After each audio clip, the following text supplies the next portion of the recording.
Magluto ka nga ng ulam. Hindi ko gusto yung lasa ng nabili natin dun sa karinderya. Masusunod basta ikaw malakas ka sa akin eh. Ako lang yata ang may nasa iyo ah. Sarapan mo naman at palambutin mo ah. Sumasakit na ang ngipin ko. Sige, magluluto na ako ah.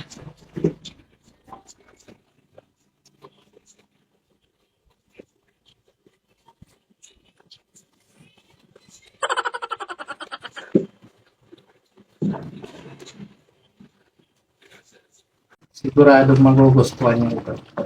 Hindi ko ito tinipid sa regalo. Kaya maya, luto na to.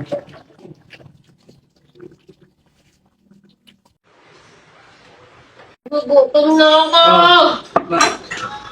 Ay, teka, bibili nga pala akong hilo. Ang init na pa naman. Saan? Bilisan mo ah. Hindi, kung gutom ka na, kumain ka na, ha? Uuna na ako. Gutom na talaga ako. Hindi ko na siya maihintay. Parang sabi ko palambutin ah. Parang nanlalaban pa na.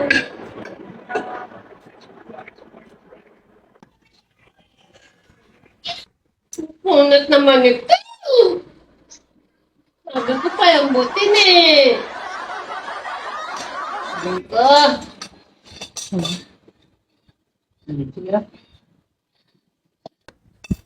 Ulam. Sabi ng sumasakit ang ngipin ko kapag hindi ganun kalambot eh.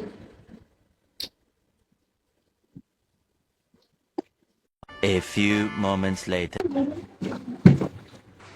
Oh, ma, tapos ka na kagad kumain. Tapos na ako, ikaw na lang. Tagal mo. Nabot ka na ng siyam-siyam. Hindi mo na ubos? Diyos ko, paano mo mauubusin ng unat? Kain ako, gutom na ako. Hindi kumain ka. Kainin ko na to ha.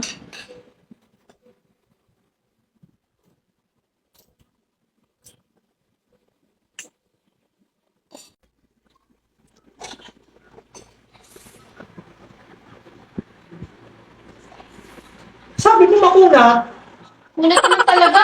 hindi naman lang. Kainin mo kasi. Malambot ah. Nung malambot, alin ba diyang kinain mo? Ito, Ninuya ko na yan eh. Halos kalating oras ko ang ninunguya.